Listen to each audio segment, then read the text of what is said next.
Cyber law में e-commerce क्या होता है, इसके कितने प्रकार होते हैं, इसके क्या-क्या लीगल इश्यूज हो सकते हैं और क्या प्रिवेंटिव मेजर्स हम ले सकते हैं इश्यूज को ख़त्म करने के लिए, इश्यूओं से बचने के लिए। तो आइए चलते हैं, इसके बारे में डिस्कस करते हैं। तो दोस्तों, ई कॉमर्स की परिभाषा क्या होगी? साइबर कानून में ई कॉमर्स को इंटरनेट या अन्य कंप्यूटर आधारित नेटवर्क पर वस्तुओं, सेवाओं और सूचनाओं की खरीद, बिक्री या आदान प्रदान के रूप में परिभाषित किया गया है। इसमें भौतिक संपर्क के बिना इलेक्ट्रॉनिक रूप से किए गए वाणिज्यिक लेन देन शामिल है। फिजिकल कांटेक्ट नहीं होता है, इलेक्ट्रॉनिक के थ्रू से हम लेन देन करते हैं, कॉमर्शियल लेन देन करते हैं, जिनमें स्वामित्व या अधिकारों का हस्तांतरण भी शामिल है। जहां स्वामित्व की आवश्यकता है वहां स्वामित्व हस्तांतरण होते हैं, जहां अधिकार होता है वहां अधिकारों का हस्तांतरण भी शामिल किया जाता है। अब आते हैं कि ई कॉमर्स के प्रकार कितने हैं, कितने प्रकार के ई कॉमर्स हो सकते हैं। ऑनलाइन ट्रेड, ऑनलाइन वाणिज्य कितने प्रकार का हो सकता है। तो दोस्तों, ऑनलाइन में पहले आता है B2B। B2B का मतलब है बिजनेस टू बिजनेस। एक कंपनी द्वारा दूसरे कंपनी को कच्चा माल बेचना।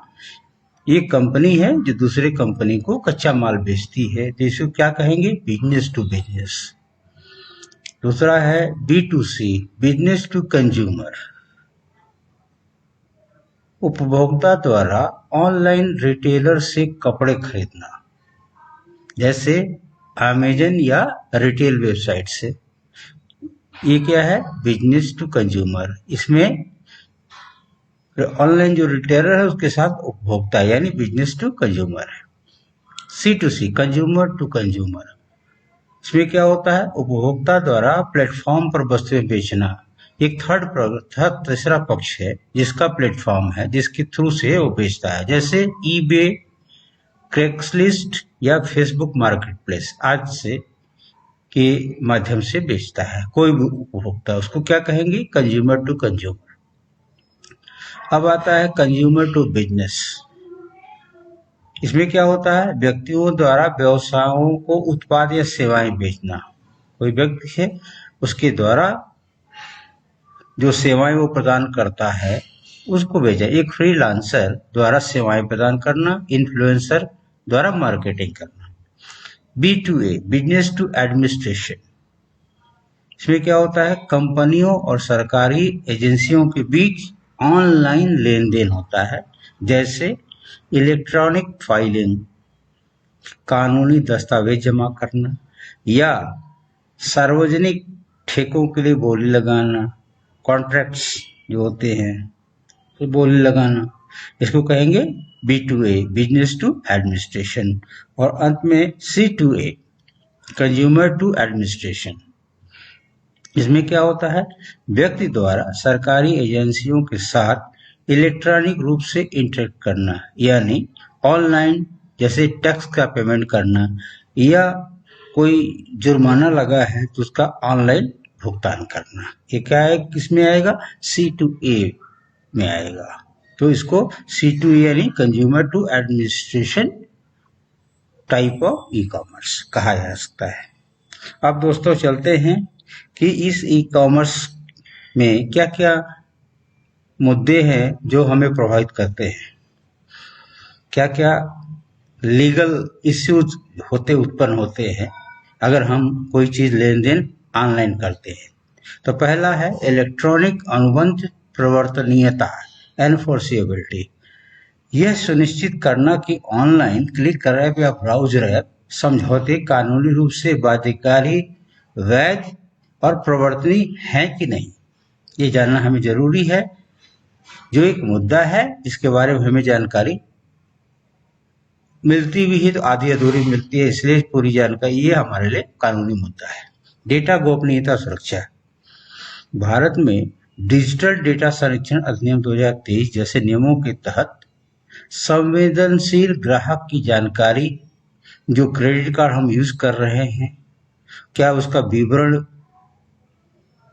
सुरक्षित है, क्या उस डाटा को बाहर प्रसारित नहीं किया जा रहा है, क्या उसका मिसयूज तो नहीं किया जा रहा है, इसके बारे में ये भी हमारा एक कानूनी मुद्दा है। उपभोक्ता संरक्षण, उपभोक्ता का संरक्षण कैसे हो? उत्पाद का दायित्व, जो सेलर है, जो विक्रेता है, उसके ऊपर क्या दायित्व है?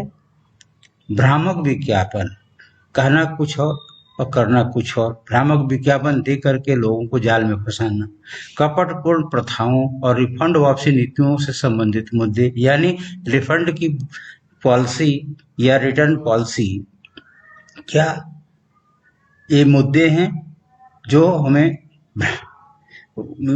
दिक्कत महसूस होती है या हमें नुकसान पहुंचा सकते हैं। अगर कोई कंपनी ऐसी है जिसका कोई रिफंड पॉलिसी और वापसी दोनों ही क्लियर नहीं है, तो यह उपभोक्ता संरक्षण के लिए खतरा है।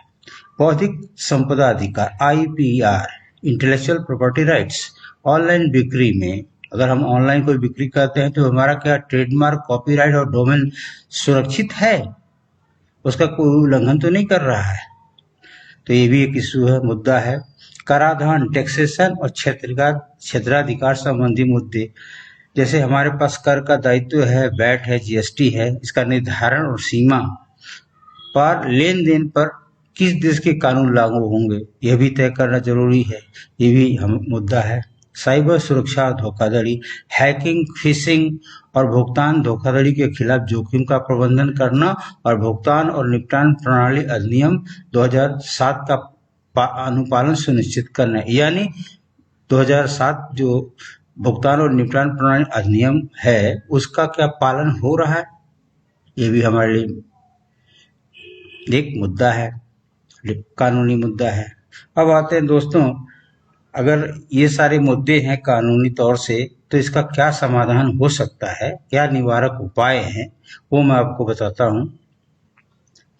तो पहला है डेटा संरक्षण अधिनियम का पालन। हमें जो है DPDPA 2023 यानी डिजिटल व्यक्तिगत डेटा संरक्षण अधिनियम का पालन करना अनिवार्य है। डेटा प्रोसेसिंग के लिए स्पष्ट सूचित सहमति प्राप्त करके हम इसका अनुपालन कर सकते हैं। दूसरा है सुरक्षित इंफ्रास्ट्रक्चर, संचार, कोई भी कम्युनिकेशन अगर हम कर रहे हैं तो उसको एनक्रिप्ट करने के लिए HTTPS और SSL प्रमाण पत्रों का उपयोग करना चाहिए। अगर आपका प्रमाणित है, ये दोनों पत्र आपके पास उपलब्ध प्रमाण पत्र है, तो आपका जो इंफ्रास्ट्रक्चर है वो सुरक्षित रह सकता है। सिस्टम अपडेट, सिस्टम जो है आपको रेगुलरली अपडेट करना चाहिए, उसमें जो कमजोरियां हैं सॉफ्टवेयर को अपडेट करना चाहिए, प्लगइन्स और वेब एप्लीकेशन को दोबारा दुरुस्त करना चाहिए, पैच करना चाहिए, ताकि अगर कोई हैकिंग का या कोई और भी फिशिंग का या कोई मैटर इस तरह का कुछ होता है तो भी आप उसको जान सकते हैं, आपका डाटा सेफ रहेगा, आपका सिस्टम अपडेट रहेगा, तो कोई भी दिक्कत उसमें नहीं आएगी। Multi factor authentication MFA, login और उच्च जोखिम लेन देन के लिए लॉगिन कर रहे हैं अगर आप कंप्यूटर पे और उच्च जोखिम लेन देन की बड़ा पैसा, बड़ा भुगतान आप करने जा रहे हैं, तो डबल ऑथेंटिकेशन आवश्यक करना चाहिए, ताकि डबल ऑथेंटिकेशन जो है आपको अच्छी सुरक्षा प्रदान कर सके।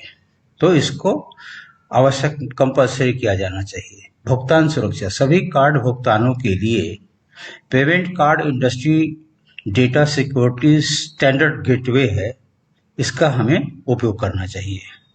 एड्रेस वेरिफिकेशन सिस्टम AVS और CVV कार्ड वेरिफिकेशन वैल्यू जांच का उपयोग करना चाहिए। अगर हम इसका उपयोग करते हैं सिस्टम का, तो हमें भुगतान करने में सुरक्षा मिल सकती है। सेलर की जवाबदेही, विक्रेता की जवाबदेही तय होनी चाहिए, ताकि वह नकली उत्पादों को रोक सके और उसकी जो नीति हो रिटर्न करने की या रिफंड करने के लिए वो ट्रांसपेरेंट होनी चाहिए, जो ग्राहक को समझ में आए तो क्या करना चाह रहा है। तो ये भी जरूरी है। शिकायत निवारण दिशा निर्देशों के अनुसार उपभोक्ता शिकायतों को संभालने के लिए एक मजबूत तंत्र लागू करना। सरकार को उपभोक्ता की शिकायतों का समाधान करने के लिए एक मजबूत सिस्टम लागू करना चाहिए ताकि उनका त्वरित समाधान, उनकी शिकायतों का त्वरित समाधान हो सके। राष्ट्रीय साइबर अपराध पोर्टल, अगर आप किसी फ्रॉड अपराध के शिकार हो गए हैं तो आपको जो है cybercrime.government.in पर जा करके अपना फ्रॉड की रिपोर्ट लिखवानी चाहिए। शिक्षा, कर्मचारियों को प्रशिक्षित करना और उपभोक्ताओं को फिशिंग, नकली वेबसाइटों और अवास्तविक अनरियलिस्टिक सौदों को पहचानने के लिए शिक्षित करना चाहिए। फिशिंग, नकली वेबसाइट और अवास्तविक सौदों को पहचानने शिक्षित करना चाहिए। इसी जानकारी उपभोक्ता को भी होनी चाहिए तभी वो साइबर क्राइम से बच सकता है। तो दोस्तों ये था ई कॉमर्स से संबंधित कंटेंट। इससे अक्सर एक क्वेश्चन पूछ लिया जाता है कि ई कॉमर्स किसे कहते हैं, कितने प्रकार के हैं, ई कॉमर्स से रिलेटेड क्या क्या इश्यूज, लीगल इश्यूज हैं और ई कॉमर्स के लिए क्या क्या निवारक उपाय हो सकते हैं। तो दोस्तों कभी भी घुमा करके या इसी रूप में एक क्वेश्चन आपको 18 नंबर या 20 नंबर जो भी हो, आपकी यूनिवर्सिटी जैसा पेपर बनाती है उसके हिसाब से बन जाएगा इस पर। तो दोस्तों इसको आप ध्यान से पढ़िए कंटेंट को और इसको याद करने की कोशिश करिए, आपके लिए बहुत अच्छा है। Thanks for watching this video.